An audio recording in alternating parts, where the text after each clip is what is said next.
Hello दोस्तों, नमस्कार, आदाब।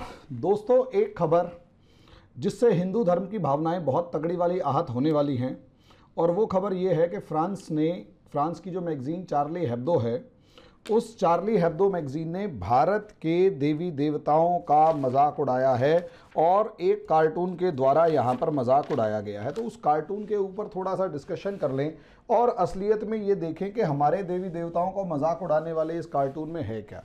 कार्टून में दोस्तों स्पष्ट शब्दों में एक बात लिखी गई है, वो ये कि यहाँ पर डेड बॉडीज आपको दिखाई गई हैं और ऑक्सीजन सिलेंडर्स रखे हुए हैं। साथ में ये कहा गया है कि 33 मिलियंस यानी 33 करोड़ देवी देवता हैं और 33 करोड़ देवी देवताओं जो हैं वो ऑक्सीजन प्रोड्यूस नहीं कर पा रहे हैं।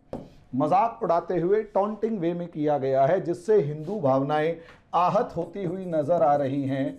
हिंदुओं की जो भावनाएं हैं वो आहत हुई और उसके बाद एक कलेश शुरू हो गया सोशल मीडिया के ऊपर कि चार्ली हेब्दो ने ऐसे कैसे कहा। ये वही हिंदू भाई हैं जो कि पैगंबर मोहम्मद के कार्टून बनाने के ऊपर इसी चार्ली हेब्दो मैगज़ीन को शाबाशी दे रहे थे। आज इनके देवी देवताओं का नंबर आया तो आज इन्हें बुरा लग रहा है। लेकिन दोस्तों, असलियत में यहाँ इस मैगज़ीन के इस विवाद के अंदर कहीं ना कहीं जो सच छिपा हुआ है, वो जिसको अगर आप हिंदू देवी देवताओं की अपमान के रूप में देखते हैं तो यकीन मानिए आप बेवकूफ़ हैं। अगर आप इसे यहाँ शिक्षा जो लेनी चाहिए अगर वो नहीं ले रहे, अपना अपना देखने का नज़रिया है और मैं आज उस नज़रिए की ही बात करूंगा। और हालांकि इसके पीछे लोग जो हैं गालियां बकेंगे और बड़ी बड़ी गालियां बकेंगे कमेंट बॉक्स में। भाई देखो, तुम्हारे पास विचार नहीं है तो तुम्हारे पास गालियां हैं, मेरे पास विचार है, मैं आपको गाली नहीं बक सकता, ठीक है। इसलिए आप अपने शब्द इस्तेमाल करो, मैं अपने शब्द इस्तेमाल करूंगा। देखो यार, इस कार्टून को देखने से यहाँ पूरे इसमें 33 करोड़ देवी देवताओं से ज़्यादा अगर आप भावनाएं आहत होती हुई देख रहे हो तो ठीक है यार, तुम्हारी भावनाएं आहत हो गई, उन भावनाओं को अपने पास रखिए। और अगर तुम में से कोई बेवकूफ़ गधा ये सोच रहा है कि जाके फ्रांस में दोबारा से चार्ली हेब्दो के ऊपर हमला करके और उनको सबक सिखाएंगे और इस बार हिंदू धर्म की रक्षा के लिए हम ऐसा करेंगे, तो आप में और दूसरे अल्लाह अकबर का नाम लेकर आतंकवाद फैलाने वालों में कोई फ़र्क नहीं है। जाहिल अनपढ़ गवार वो हैं और जाहिल अनपढ़ गवार आप कहलाएंगे। किसी भी धर्म की पहचान आपसे है तो आपकी जाहिलियत ही नज़र आएगी। अगर आप में से कोई ऐसी बात भी करता है कि चार्ली हेब्दो को सबक सिखाना चाहिए या पूरे फ्रांस को सबक सिखाना चाहिए, ये जाहिलियत होगी, गधा हो कहलाएगा वो इंसान, और वो बेवकूफ़ होगा जो इस तरीके की बातें भी कर रहा है फेसबुक या सोशल मीडिया के ऊपर। असलियत में इसे देखने का नज़रिया है और इस नज़रिए को अगर आप ध्यान से देखें तो वो आपके एक हिंदू कहो, यहाँ ये सिर्फ हिंदू नहीं है। अगर इन डेड बॉडीज़ और 33 मिलियन देवी देवताओं की अगर आप बात कर रहे हैं, यहाँ अगर 33 करोड़ की जगह अल्लाह लिख देता तो भी शायद ऐसा ही होता, क्राइस्ट लिख देता तो भी शायद ऐसा ही होता। और क्या, क्योंकि यही मारकाट चाइना में भी मची है, थोड़ी कम थोड़ी ज़्यादा ऐसी ही बर्बादी ब्राज़ील के अंदर, ऐसी ही बर्बादी अमेरिका के अंदर, ऐसा ही बर्बादी फ्रांस के अंदर, इटली के अंदर, जर्मनी के अंदर, फ्रांस के अंदर, ब्रिटेन के अंदर, हर क्रिश्चियन देश में मची है। और इतनी ही बर्बादी मुस्लिम देशों में भी मची है। फिगर्स अगर आप जनसंख्या के अकॉर्डिंग रेशियो के अंदर देखेंगे तो वो सेम है, बल्कि इंडिया का रिजल्ट अगर रेशियो के अकॉर्डिंग देखा जाएगा तो कहीं ज़्यादा बेटर नज़र आएगा as compare to other countries. तो अगर आप यहाँ पर देखते हैं कि हिंदू देवी देवताओं का मजाक है, तो देखो मैं इसको मजाक उड़ाने की तौर पर लेने की जगह एक पॉजिटिव थिंकिंग, ये एक नज़रिया होता है, एक पॉजिटिव थॉट की फॉर्म में लेने की कोशिश कर रहा हूँ।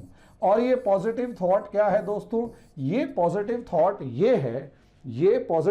ये है दोस्तों कि असलियत में ये आपके ऊपर क्वेश्चन मार्क लगा रहा है हमारे देश के लोगों के इंटेलेक्ट के ऊपर कि हम लोग जितना ज़्यादा देवी देवताओं पर भरोसा कर रहे हैं उतना ही दिमाग लगा के अगर वोटिंग कर रहे होते, सीधी सी बात है, अगर आप वोटिंग धर्म और जात पात के नाम पर ना करके डेवलपमेंट के नाम पर करते और डेवलपमेंट के नाम पर वोट करने के बाद आप कहीं ना कहीं एक ऐसी गवर्नमेंट्स के ऊपर, आज से मैं 5 या 6 साल पुरानी गवर्नमेंट की बात नहीं कर रहा, आज से 50 साल पुरानी गवर्नमेंट्स की भी बात कर रहा हूं कि, और इस 50 साल पुरानी गवर्नमेंट्स को भी अगर आप 50 साल पहले भी अगर हमारे बड़े पुरखे या दादाजी वगैरह जब वोट डाल रहे होंगे, तो उस दादाजी के वोट डालने के टाइम पर भी आप लोग इतना समझ सकते हैं कि उस टाइम पर भी उन्होंने जाति और धर्म की जगह अगर प्रोग्रेस के नाम पर वोट डाला होगा, प्रोग्रेस के नाम पर वोट डाला होता और उसके बाद कंसिस्टेंटली हमारी साइंस एंड टेक्नोलॉजी, हॉस्पिटल्स और दूसरी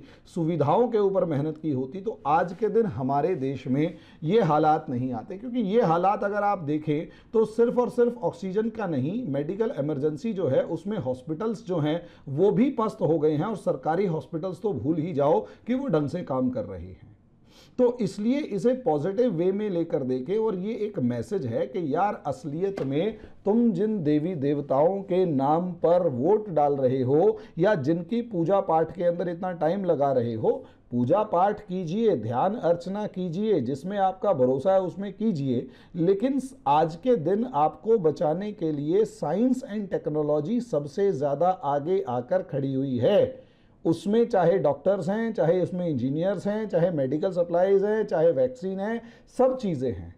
ये सभी लोग दुनिया को बचाने के लिए दिन रात एक कर रहे हैं। 15 करोड़ के करीब लोग इन्फेक्ट हो चुके हैं। इसमें दुनिया की कोई भी जो जिसे भगवान, अल्लाह और क्राइस्ट कहते हैं, वो गॉड कहते हैं, वो सारी शक्तियां इस टाइम पस्त हो रही हैं, और पूरी नेगेटिव एनर्जी पूरी मानवता को जिसे कहते हैं डकारने के मन में है, डकारने के रूप में आ चुकी है।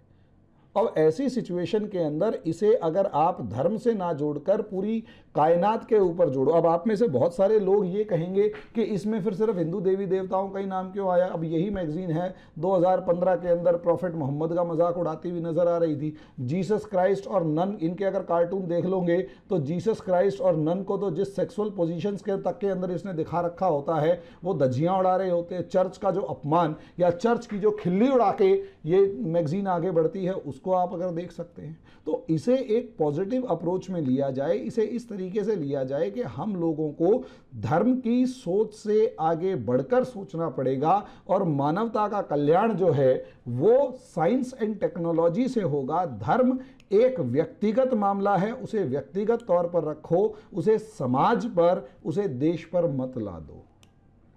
धर्म एक व्यक्तिगत मामला है तो उसे व्यक्तिगत रखो, उसे देश और उसे समाज पर लादोगे तो यही होगा कि जब देश और समाज पर विपत्ति आएगी तो वो व्यक्तिगत जो मामला है वो कहीं ना कहीं अगर हावी होगा तो कहीं काम हो नहीं पाएगा, और ऐसे ही लाशें बिछी हुई नजर आएंगी। और पहले भी महामारियां आती रही हैं, और पहले भी इन महामारियों के अंदर, काल के ग्रास के अंदर, यानी मतलब बिल्कुल मौत के मुंह में न जाने कितने लाखों लोग चले जाते थे, करोड़ों लोग चले जाते थे।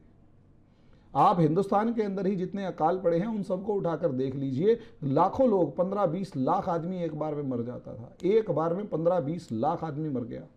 बंगाल के अंदर जब अकाल पड़ा था 1972 से लेकर 78-69 के बीच में, तो लगभग 1/3 आबादी जो है वो खत्म हो चुकी थी 1772 के अंदर।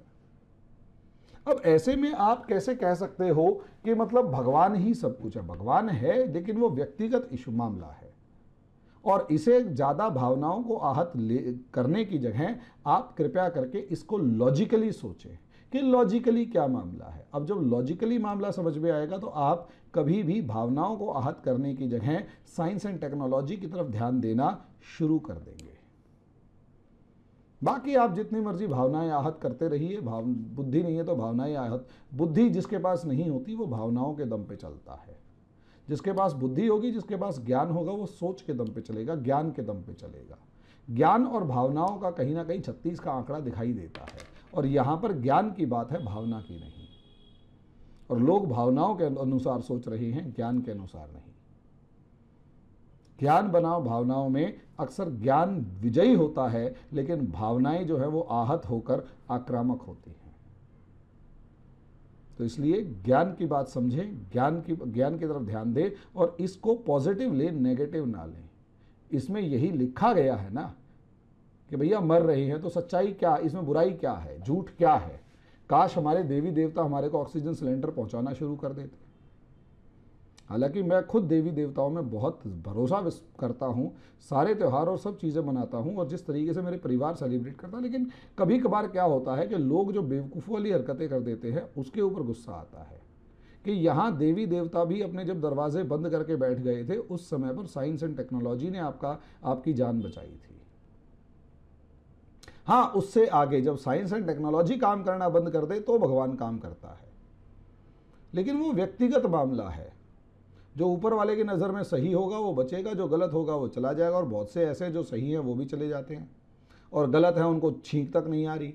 इस पूरे कोरोना पीरियड में जितने भी गुंडे बदमाश और जितने मतलब तड़ी पार और सब लोग हैं, क्रिमिनल्स हैं, उनमें से मुझे ज़्यादातर के लिए लगता है कि उनको छींक तक नहीं आ रही। वो खुश है, कंफर्टेबल हैं। और एक इंसान जो ईमानदारी से अपनी ज़िंदगी जी रहा है वो आज के दिन मर रहा है। तो यहाँ कहीं ना कहीं या तो भगवान नाइंसाफ़ी कर रहा है या फिर आज कल मज़े लेने के मूड में है, या फिर अगर है भी तो उसका कम से कम रूल्स एंड रेगुलेशंस वो नहीं है जिन्हें आप और हम समझ रहे हैं।